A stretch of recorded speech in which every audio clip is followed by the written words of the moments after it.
Alors on va me dire, pourquoi Dieu adresse-t-il encore des reproches? Qui donc a jamais pu s'opposer à sa volonté?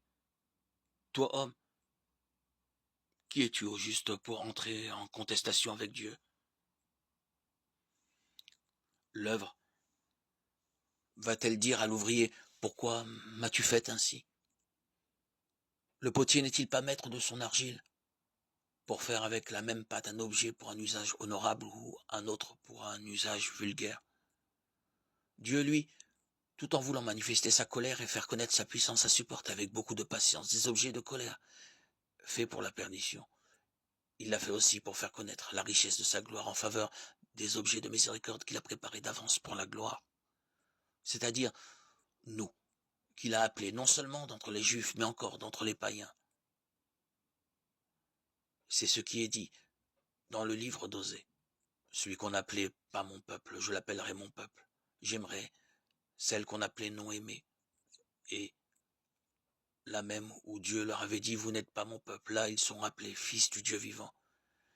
Isaïe aussi écrit au sujet d'Israël, même si le nombre des fils d'Israël était comme le sable de la mer, seul le petit reste sera sauvé. Car le Seigneur accomplira pleinement et promptement sa parole sur la terre. Et comme le disait auparavant Isaïe, si le Seigneur de l'univers nous avait pas laissé un germe, nous serions devenus comme Sodome, nous serions semblables à Gomorrhe. Que dire alors? Que des païens qui n'avaient pas pour but de devenir justes ont obtenu de le devenir? Mais c'était la justice qui vient de la foi, tandis qu'Israël, qui avait pour but une loi donnant la justice, n'a pas atteint son but. Pourquoi? Parce qu'au lieu de la foi, ils pensaient obtenir par les œuvres. Ils ont buté sur la pierre dont il est dit dans l'Écriture, voici que je pose en Sion une pierre sur laquelle on bute, un rocher qui fait tomber.